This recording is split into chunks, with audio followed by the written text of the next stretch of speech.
Terlahir dari keluarga miskin dan sempat menjadi korban perdagangan manusia, pria asal Cina ini tumbuh menjadi seorang gangster yang membunuh sekitar 77 orang. Selain itu, dia juga tega menjual ibu, adik, dan anaknya sendiri untuk bisa mendapatkan keuntungan. 10, 9, 8, 7, 6, 5, 4, 3, 2, 1. Kisah kali ini tentang seorang penjahat terkenal asal Cina bernama Peng Miaoji. Sekitar tahun 90-an, dia telah melakukan banyak kejahatan, baik kepada puluhan orang maupun kepada keluarganya sendiri. Dia mulai dari menjual ibunya, kedua saudaranya, dan bahkan setelah dia memiliki anak dari pernikahannya, anaknya tersebut juga berakhir dijual. Tidak cukup dengan kejahatan tersebut, Peng kemudian melakukan kejahatan lainnya, di mana dia mulai melakukan perampokan, pemerkosaan, dan pembunuhan kepada 77 orang lainnya. Dalam menjalankan aksinya, Peng ini selalu berpindah-pindah dan diketahui telah melakukan semua kejahatannya di hampir tiap provinsi. Dan meskipun polisi berhasil menangkapnya, Peng tidak pernah merasa menyesal dengan apa yang telah dia lakukan. Lalu siapa sebenarnya Peng Miaoji ini? Dan kenapa dia bisa tega melakukan kejahatan tersebut bahkan kepada keluarganya sendiri? Dan bagaimana latar belakang kehidupannya sehingga dia bisa tumbuh menjadi manusia jahat seperti ini? Peng Miaoji adalah anak sulung dari dua bersaudara yang lahir pada tahun 1966 di Kabupaten Sanyang, Provinsi Shanxi. Sehari-hari, keluarganya harus bekerja serabutan karena keluarga mereka sangat miskin. Bahkan, Peng yang masih kecil juga terpaksa membantu orang tuanya agar bisa memenuhi kebutuhan keluarga. Sebenarnya, Peng dikenal sebagai anak yang baik di desanya. Para intelektual yang sering datang berkunjung ke daerah tempat tinggalnya juga memberikan pelajaran kepada anak-anak miskin di sana, dan mereka menyadari kalau Peng ini juga anak yang pintar. Karena kepintarannya tersebutlah, banyak orang di sekitar Peng berharap dia bisa sekolah dengan layak sampai universitas supaya dia bisa merubah nasib keluarganya. Tapi sayangnya, kehidupan keluarganya yang sangat miskin tentu saja harus terus berfokus bagaimana caranya mereka bisa makan besok. Ibunya yang memulung dan mengemis setiap hari masih tidak bisa memenuhi gizi kedua anaknya, sementara ayahnya adalah pria yang malas dan selalu membuat keributan. Kesusahan hidup seperti inilah yang akhirnya membuat ibunya memutuskan untuk membawa kedua anaknya tersebut pindah ke rumah Tante Peng. Di rumah tantenya tersebut, dia bersama ibu dan adik perempuannya mendapatkan cukup makan, dan bahkan Peng mendapat bantuan pemerintah untuk bisa menikmati rasanya sekolah. Suatu hari, Peng yang berusia 12 tahun diculik oleh para pedagang anak ketika dia berjalan menuju sekolahnya. Mereka membawanya dan berencana menjualnya kepada pasangan yang tidak memiliki anak. Awalnya, Peng cukup nikmati hari-harinya ketika diculik, karena di sana dia bisa makan 3 kali sehari dan tidur dengan cukup. Tapi sayangnya, ketika tidak ada satupun yang mau mengadopsinya, para pedagang memutuskan untuk memaksanya bekerja seperti mengamen ataupun mengemis. Merasa kehidupannya mulai menyiksa, Peng akhirnya memutuskan untuk melarikan diri. Setelah 2 tahun dia bertahan dengan dipaksa bekerja oleh pedagang anak tersebut, Peng akhirnya bisa berhasil kabur dan mulai mengingat-ingat jalan menuju rumahnya. Selagi di perjalanan menuju arah rumahnya, Peng bertahan hidup dengan cara mengemis di setiap jalan yang dia lalui hingga akhirnya dia tiba di rumahnya. Namun, ketika dia tiba di rumahnya, alih-alih keluarganya akan bahagia atas kepulangannya, ibu dan saudaranya malah melihatnya dengan tatapan kosong. Tidak tahu pasti apa yang sebenarnya mereka rasakan pada saat itu, tapi yang jelas sekarang akan ada satu mulut lagi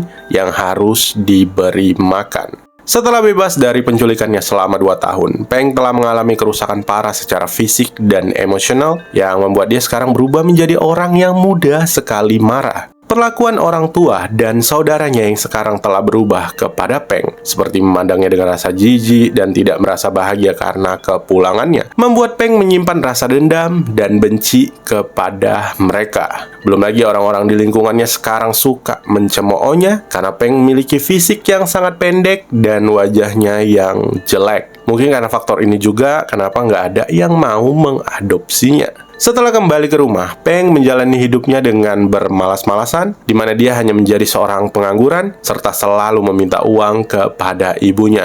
Dan tentu saja, jika ibunya menolak, dia akan mulai memukul dan berteriak kepadanya. Kehidupan seperti ini terus dia jalani selama 2 tahun di rumah. Hingga suatu hari di tahun 1982, yaitu ketika Peng berusia 16 tahun, Peng memiliki rencana agar dia bisa mendapatkan uang tanpa harus bekerja.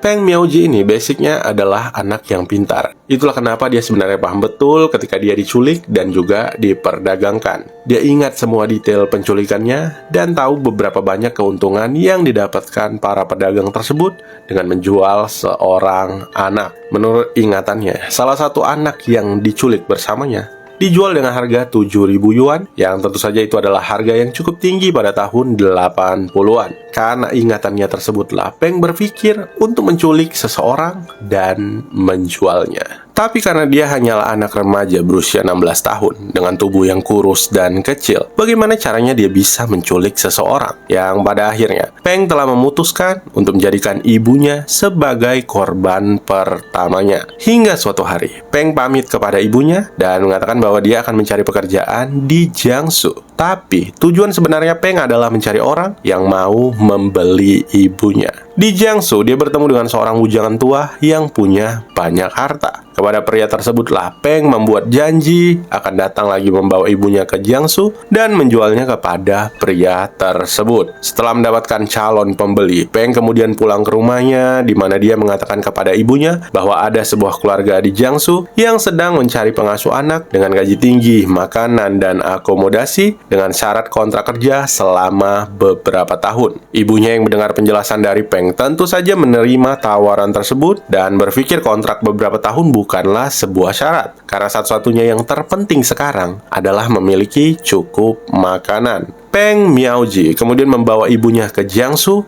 di mana dia dan bujangan tua tersebut bertukar pandang dengan tenang. Peng menoleh untuk melihat ibunya yang tidak menyadari situasinya dan ragu-ragu untuk menerima uang yang ditawarkan oleh pria tersebut. Tapi dalam hatinya, dia berpikir bahwa setelah dia menerima uang, dia tidak akan pernah lagi melihat ibunya. Jadi dia kemudian menerima uang tersebut dan menyuruh ibunya tenang. Setelah menjual ibunya, Peng pulang ke rumah dengan gembira, di mana dia membeli beberapa kilogram daging dan memberi keluarganya sebuah pesta. Ayahnya yang heran bertanya kepada Peng, dari mana dia mendapatkan uang tersebut. Peng menjawab bahwa dia mendapatkan uang dari ibunya setelah mengantarkannya ke rumah tante mereka. Dia juga menjelaskan kepada ayahnya bahwa ibunya tersebut mendapatkan pekerjaan di dekat rumah tantenya tersebut. Jadi ibunya akan kembali pulang ke rumah setelah 2 tahun. Dan karena keluarganya tahu kalau ibunya ini punya saudara perempuan di Kabupaten Zoji, mereka tidak merasa curiga dan percaya atas penjelasan Peng. Seiring berjalannya waktu, Peng Miaoji menyembunyikan uang itu secara rahasia dan tidak akan pernah membiarkan siapapun mengetahuinya. Meskipun ayah dan saudara perempuannya kadang-kadang sangat lapar sehingga mereka pingsan di depan matanya, dia tidak pernah mengeluarkan uang sepeser pun untuk membeli makanan. Hingga suatu hari, ayahnya mulai menjadi curiga karena sudah 1,5 tahun sejak kepergian ibunya. Mereka tidak mendapatkan kabar apapun dari ibunya tersebut. Ayahnya terus-menerus menginterogasi Peng seperti bertanya kemana sebenarnya ibunya pergi. Benih-benih kecurigaan perlahan tertanam di mana kedua pria tersebut sering bertengkar dan bahkan berkelahi. Yang akhirnya ayahnya memutuskan untuk pergi ke rumah saudara iparnya, berencana untuk menjemput istrinya kembali. Peng yang mendengar rencana ayahnya tersebut tentu saja merasa sangat panik. Dia harus mendapatkan ibunya kembali, tapi apa yang bisa dia lakukan sekarang? Karena dia telah menjual ibunya dan mengambil semua uangnya. Yang akhirnya dalam keputusasaannya tersebut, Peng memiliki ide jahat lainnya, yaitu menjual saudara perempuannya agar dia bisa mendapatkan uang lebih banyak lagi. Peng kemudian mengatakan kepada ayahnya agar dia menunggu di rumah, di mana dia berjanji akan segera keluar dan membawa pulang ibunya. Dia juga mengatakan kepada ayahnya tersebut bahwa dia tidak tega meninggalkan adiknya kelaparan di rumah, jadi dia berencana akan membawa adiknya untuk menjemput ibu mereka. Ayahnya pun mengizinkan mereka pergi, dan tentu saja dia tidak akan menyadari bahwa hari itu adalah hari terakhir kalinya dia akan melihat putrinya. Dan kemudian Peng tiba di Jiangsu bersama saudara perempuannya, di mana dia menemukan pria yang telah membeli ibunya sebelumnya. Dia sangat putus asa sehingga dia menjual adiknya lagi kepada bujangan tua itu dengan harga yang cukup tinggi. Dari transaksi tersebut, Peng diketahui menjual adiknya sekitar 10.000 yuan, dan karena dia menukar dengan ibunya yang seharga 7.000 yuan, Peng mendapatkan keuntungan sekitar 3.000 yuan. Selanjutnya, ketika dia mendapatkan ibunya kembali, Peng menangis dan memeluk ibunya seperti aktor. Dengan berlinang air mata, Peng mengatakan kepadanya betapa dia merindukannya. Dia merasa bersalah karena telah berbuat jahat kepada ibunya dan berjanji akan memperlakukannya dengan baik untuk menebus kesalahannya. Peng dan ibunya kemudian tiba di rumah, di mana dia juga menjelaskan kepada orang tuanya tersebut bahwa adik perempuannya telah diadopsi oleh orang kaya di Jiangsu. Dan herannya, orang tuanya tidak merasa curiga kepada Peng, entah karena mereka memang percaya kepadanya atau mereka bersyukur karena beban keluarga mereka menjadi berkurang. Sementara itu, selama 1,5 tahun di Jiangsu, sebenarnya ibunya ini mengetahui kebenaran bahwa dia telah dijual oleh anaknya sendiri. Dan meskipun awalnya dia merasa marah kepada Peng, pada akhirnya dia memutuskan untuk tetap tinggal bersama bujangan tua tersebut, karena selain bisa meringankan beban keluarganya, lingkungan Jiangsu memang lebih baik daripada rumah lamanya, di mana dia bisa hidup lebih mudah dan nyaman. Beberapa hari setelah kembali ke rumah, Peng menyadari bahwa ibunya telah hamil dari bujangan tua tersebut, dan tentu saja ini akan menjadi masalah besar jika ayahnya sampai tahu. Peng yang pada saat itu telah berusia 18 tahun, kemudian seperti pahlawan bagi ibunya, mencoba membantu merahasiakan kehamilan ibunya, yang dimana dia membawa ibunya untuk melahirkan secara diam-diam. Hingga akhirnya setelah ibunya melahirkan adik tirinya tersebut, Peng menggendong bayi mungil itu dan menatap ibunya dengan raut wajah yang khawatir. Dia mengatakan kepada ibunya bahwa ibunya tersebut tidak boleh membiarkan ayah mereka tahu kalau dia telah hamil dari pria lain. Peng juga mengatakan kepada ibunya agar dia tidak perlu merasa khawatir karena Peng akan memberikan anak tersebut untuk diadopsi oleh keluarga kaya yang tidak memiliki anak. Ibunya yang merasa itu adalah solusi terbaik, kemudian merelakan keputusan tersebut, dan tentu saja tidak ada istilah adopsi dalam kamus Peng, karena demi keuntungannya, bayi tersebut juga berakhir dijual.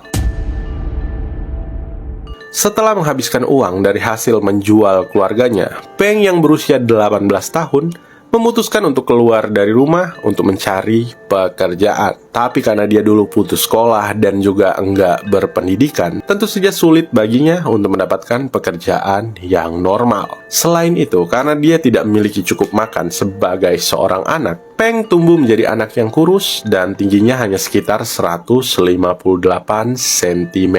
Oleh karena itu, dia juga tidak bisa melakukan pekerjaan fisik, yang akibatnya Peng harus memikirkan cara lain untuk bisa mendapatkan pekerjaan, yaitu mengaku sebagai yatim piatu dan mencari kesempatan untuk belajar sebagai pekerja magang di berbagai tempat. Karena keahliannya menyamar serta bersandiwara, Peng kemudian mendapatkan banyak kenalan dan teman, di mana dia akhirnya bertemu dengan seorang pria tua yang memiliki usaha bengkel sepeda di desa tersebut. Peng yang bertemu dengan pria itu ketika dia berusia 23 tahun, menceritakan sebuah kisah sedih kepadanya, seperti mengatakan bahwa dia tumbuh tanpa orang tua dan sudah ditelantarkan sejak bayi. Pria tua itu merasa empati kepada Peng dan akhirnya memutuskan untuk mengadopsinya.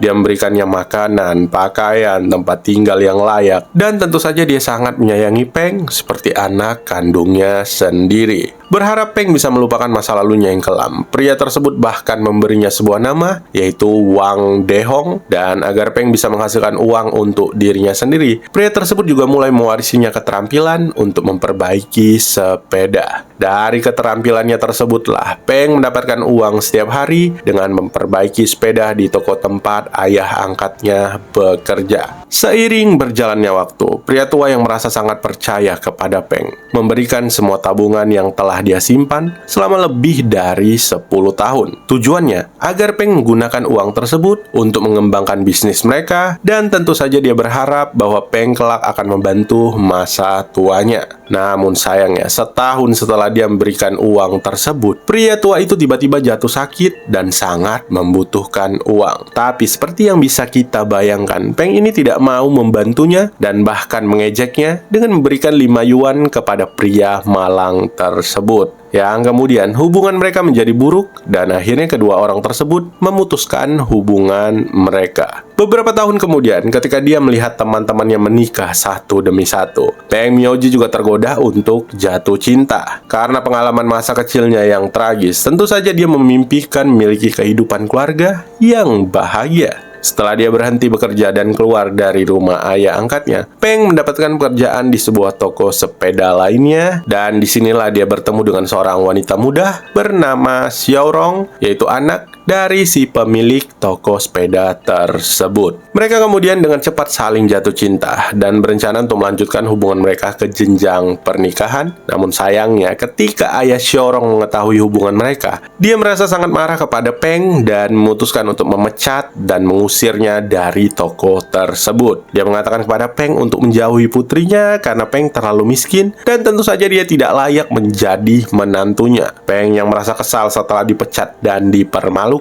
berteriak kepada pria tersebut bahwa dia akan memberinya sebuah kejutan. Kejutannya adalah membawa Xiaorong untuk kawin lari dan membawanya ke kampung halamannya di provinsi Shanxi. Mereka menjalani kehidupan pernikahan yang manis, di mana Peng mulai membuka usaha reparasi sepeda untuk menghidupi keluarganya. Meskipun kehidupan mereka sangat sulit, namun perlahan-lahan menjadi lebih baik dan tentu saja ini berada di jalur yang benar. Dalam waktu 6 tahun, mereka bahkan telah memiliki 2 orang putra, di mana kehidupan Peng sekarang jauh lebih baik ketimbang masa kecilnya yang mengemis. Sementara itu, Peng di mata istrinya adalah seorang pria yang baik, suami pekerja keras, yang tidak menghabiskan uang dengan sembrono, dan tentu saja dia peduli dengan anak-anak mereka. Namun sayangnya, istrinya tidak akan pernah bisa membayangkan siapa sebenarnya yang ada di dalam orang baik tersebut. Bekerja dengan cara memperbaiki sepeda, tentu saja dia tidak akan bisa menghasilkan banyak uang, dan Peng bersama keluarganya masih menjalani kehidupan yang cukup sulit. Peng yang sangat takut menjadi miskin, pada akhirnya memikirkan cara bagaimana dia bisa mendapatkan uang dengan mudah. Dan seperti yang kita bisa bayangkan, dia akan kembali menjadi seorang pedagang manusia. Tapi kali ini tidak ada lagi orang tua dan saudara perempuan yang bisa dia jual. Jadi dia mengarahkan pandangannya pada orang yang ada di depannya. Kalau kalian berpikir bahwa Peng akan menjual istrinya, berarti kalian telah meremehkan kemampuan Peng untuk memperhitungkan orang. Di matanya, istrinya ini mampu memenuhi kebutuhan fisik dan merawatnya. Jadi bagaimana mungkin dia menjual seorang pengasuh yang begitu memuaskan? Yang akhirnya, anggota keluarga yang akan dia jual adalah putra keduanya yang masih berusia 1,5 tahun. Karena dia pikir anak tersebut masih belum banyak mengingat tentang mereka, jadi dia dengan mudah menjual anak tersebut ketika istrinya sedang tidak berada di rumah. Setelah dia menjual anaknya sendiri, Peng kembali ke rumah dan mengarang cerita bohong kepada istrinya. Dan herannya, istrinya yang naif ini percaya atas semua apa yang telah Peng ceritakan. Selanjutnya, uang hasil dari penjualan anaknya akhirnya habis, di mana Peng mulai merenungkan fakta bahwa menjadi pedagang manusia sepanjang waktu bukanlah solusi jangka panjang. Jadi Peng memutuskan untuk bergabung dengan geng peleburan emas ilegal di Tongguan, provinsi Shanxi. Pada awalnya, Peng menghasilkan cukup uang dari pekerjaan tersebut. Namun ketika geng itu semakin besar, mereka hanya memiliki sedikit uang untuk dibagikan. Dan dari sinilah dia mulai memiliki rencana yang lebih berani, yaitu perampokan.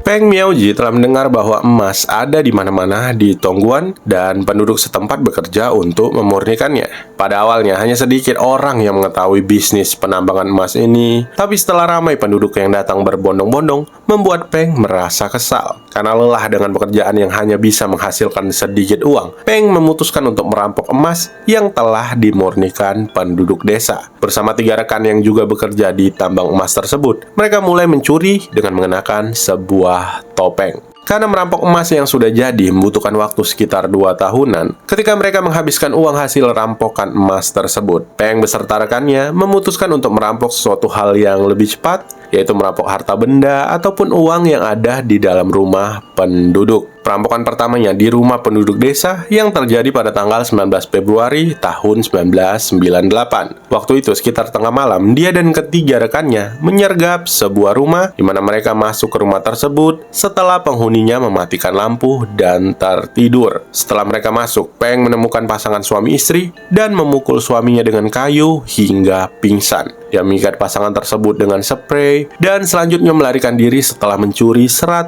yuan dari rumah mereka. Perampokan itu berjalan lancar dan secara resmi memulai sisa hidupnya sebagai seorang penjahat. Dengan perampokan pertama yang berjalan lancar, kepercayaan diri Peng semakin meningkat. Dia sangat senang dengan dirinya sendiri sehingga dia melakukan perampokan kedua dan ketiga. Awalnya, Peng hanya merampok uang dan tidak pernah membunuh siapapun. Tapi untuk yang selanjutnya, dia akan mulai melakukan pembunuhan keji kepada siapapun. Pada masa-masa melakukan perampokan bersama rekannya, Peng tidak hanya membunuh para korbannya, tapi juga anggota gengnya. Waktu itu, mereka melakukan perampokan lagi bersama-sama, namun karena pembagian hasil rampokan yang tidak merata, Peng membunuh salah satu dari mereka dan kemudian membakar mayatnya untuk menutupi kejahatan tersebut. Penyakit dari Peng Mioji ini adalah dia sangat kejam terhadap korbannya dan dia tidak akan menunjukkan belas kasihan kepada siapapun. Biasanya untuk korban tunggal, Peng akan membunuh dengan cepat dan tegas, misalnya dengan memotong leher korbannya dengan pisau. Sementara untuk korban pasangan, Peng lebih memilih pendekatan yang lebih kronis dengan menyiksa. Dalam sebuah perampokan, Peng secara brutal memukuli pasangan suami istri hingga tewas, di mana dia meninggalkan wajah mereka dengan cacat yang mengerikan.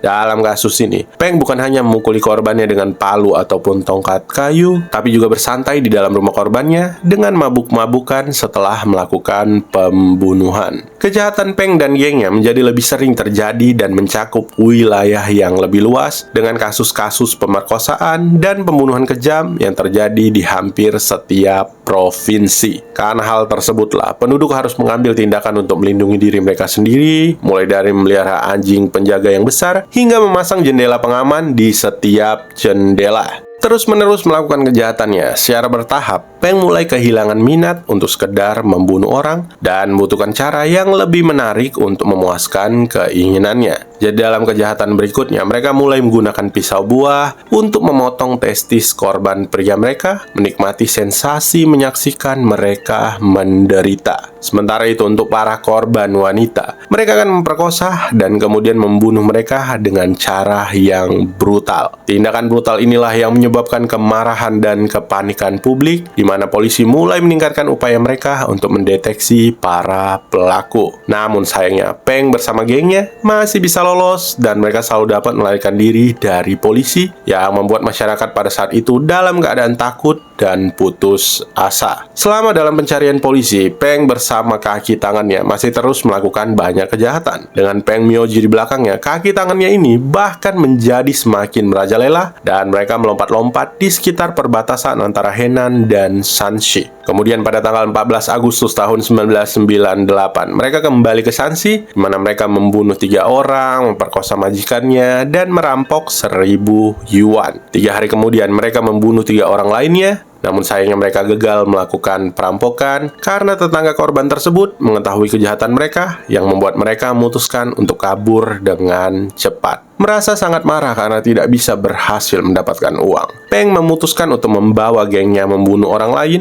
untuk menghilangkan rasa bosan mereka. Dan dalam waktu kurang dari 1 hari, mereka menemukan sebuah keluarga di desa, di mana mereka membunuh 4 anggota keluarga tersebut hanya untuk bersenang-senang. Tidak hanya sampai di situ, pada hari yang sama, mereka juga menemukan seorang PSK yang masih muda dan cantik, yang akhirnya mereka bunuh setelah memperkosa dan mencuri uangnya. Peng merasa bahwa dia adalah seorang penjahat yang terlahir sebagai penjahat. Dia bahkan tidak pernah menganggap serius tentang keberadaan polisi. Karena itulah dia kembali melanjutkan kejahatannya beberapa hari kemudian, di mana mereka membunuh sebuah keluarga yang terdiri dari 3 orang dan merampok uang sebesar 3.000 yuan dengan teknik yang sama. Dalam menjalankan aksi kejahatannya, Peng dan kaki tangannya selalu menyergap pada malam hari saat rumah korban dalam keadaan gelap. Dan karena sekarang tujuannya adalah membunuh demi kesenangan, uang rampokan yang mereka dapatkan tidak pernah besar, mungkin hanya sekitar 100-300